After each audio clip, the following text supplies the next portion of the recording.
क्या करेगा आप समझ गए।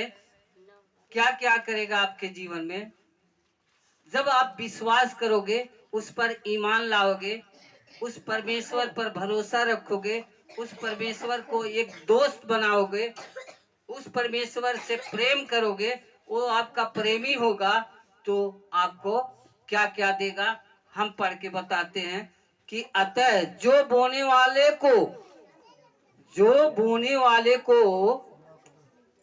बीज और भोजन के लिए रोटी देता है। बीज बोने वाले को बीज देता है और भोजन के लिए रोटी देता है,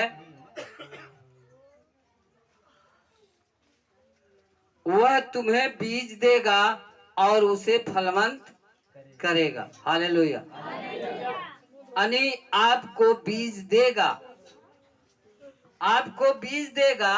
तो ये नहीं है बीज दे दिया तो उसका आशीष हट गया, लेकिन ये आप पे डिपेंड करता है कि आप बीज पा गए तो उसके साथ संबंध रखोगे कि नहीं रखोगे।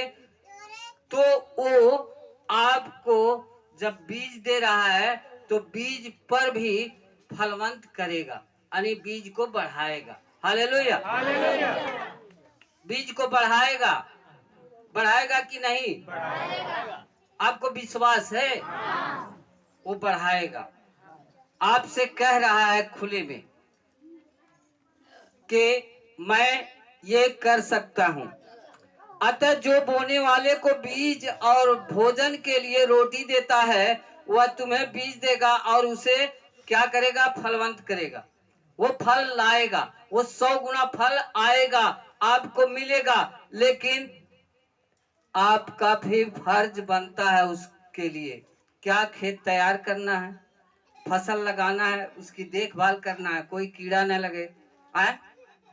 अगर कोई कीड़ा लग जाएगा तो उस पे कीटनाशक दवाई आपको डालना होगा। हालेलुया। ये नहीं बो दिया तो परमेश्वर हमारा है, वो देगा। फिर कभी खेत में न जाइए, ये जाइए हंसिया लेकर के कि अब हमारा खेत पक गया है, अब काटने जाएंगे, तो होगा? तो आप जब चर्च में आए हो तो आपको आना आना आना जाना, आना जाना, प्रेम आपको परमेश्वर से रखना है, उनके बातों को सुनना है, उनके नियम को जानना है कि प्रभु हमसे क्या कह रहा है, क्या नहीं कहता है। उसके अनुसार जब हम चलेंगे उसके साथ, तो वो हमारे साथ होगा। हालेलुया। एक रिश्तेदार आपको, आप जेल में थे, आपको पैसा लगा करके मेहनत किया, वकील रखा, छुड़ाया, और जब आप छूट गए, हालेलुया, जब आप छूट गए तो क्या रिश्तेदार को आप भूल जाओगे? भूलना तो नहीं चाहिए, लेकिन बहुत सारे लोग भूल जाते हैं। भूलते हैं कि नहीं? तो हमें भूलना नहीं है। हम परमेश्वर में आए, पहली बार आए, और परमेश्वर ने हमारे साथ थोड़ा सा चमत्कार दिखाया, हमें चंगा भला किया, और हम प्रभु के साथ चलना छोड़ दिए, तो क्या करेगा? परमेश्वर दुखित नहीं होगा? तो दुखित होगा। तो जैसे हमारा रिश्तेदार हमको जेल से छुड़ाया और हम रिश्तेदार को भूल गए, तो हमें वो दोबारा हमारे घर जाएगा? नहीं न जाएगा। तो वैसे ठीक बात है परमेश्वर की कि एक बार आए, थोड़ी सी चंगाई मिली, और चंगाई लेकर के हम घर में रह गए, फिर प्रभु को नहीं तलाशा, तो ये बीमारी आती जाती रहेगी, आप पे समस्या आता जाता रहेगा। क्योंकि आपका दुश्मन, जब प्रभु मसीह को आप अपना लिए हो, तो आपका दुश्मन शैतान हो गया। शैतान आपके कामों पर अटैक करेगा, आपके बिजनेस पर अटैक करेगा, आपके बच्चों पर अटैक करेगा, आपके सारे धंधे पर अटैक करेगा। तो उस अटैक से बचने के लिए आप क्या करोगे?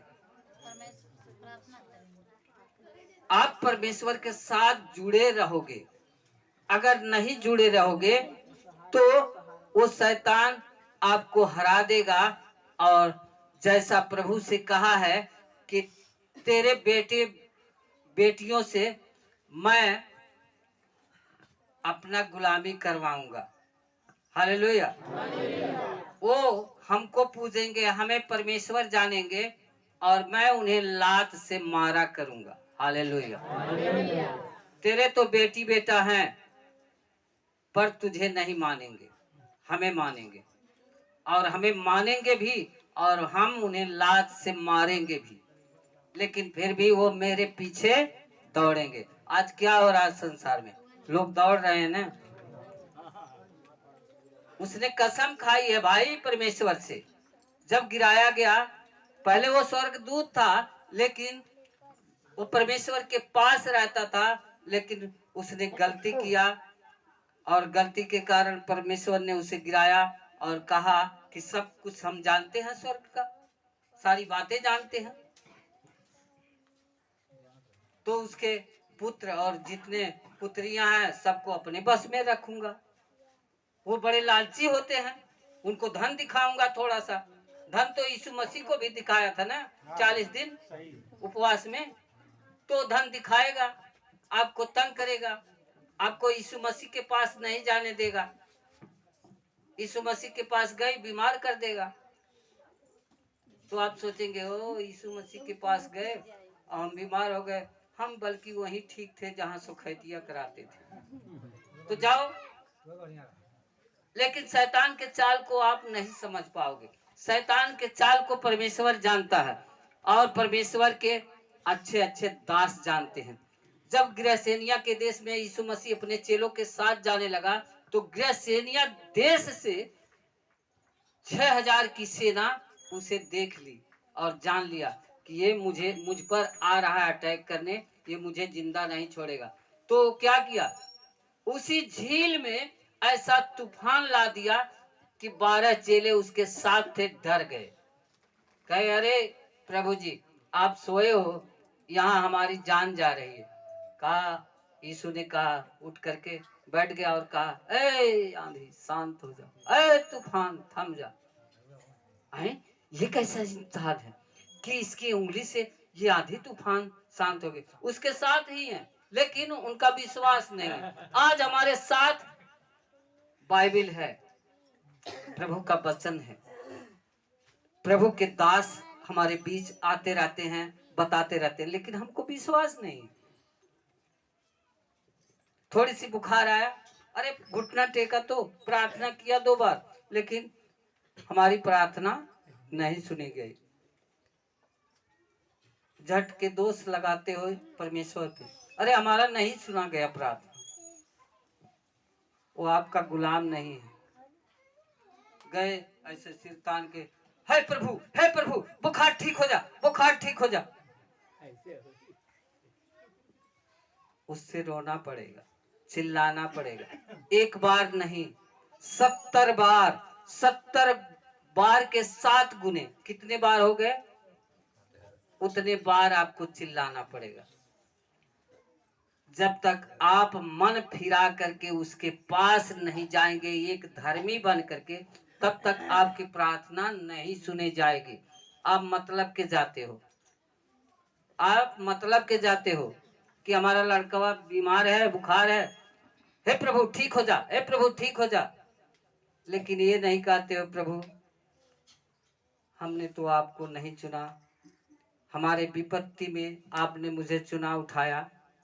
प्रभु मैं अपना जीवन, अपने बच्चे का जीवन आज से अर्पण करता हूँ, तुम्हारे हाथ में रखता हूँ। प्रभु जी तूने सब कुछ दिया है, तूने सब कुछ बनाया है, तू सब कुछ कर सकता है परमेश्वर। मैं तो कुछ भी नहीं कर पाऊंगा क्योंकि हम मिट्टी और राख। ऐसा नम्र दीन होकर के घुटना टेक करके जब प्रार्थना करोगे ना, तो वो बड़ा दयालु है। वो मोम की तरह पिघल जाएगा और वो स्वर्ग में रहता है, लेकिन पिघल करके वो आपके बच्चे में, आपके परिवार में आ जाएगा उसका आशीष। आप चंगे हो जाओगे, तृप्त हो जाओगे, चाहे आप भूखे रहो, चाहे आप प्यासे रहो। हालेलुया। बहुत दयालु है। हम अपने बच्चे के लिए नहीं रोते हैं, लेकिन उसने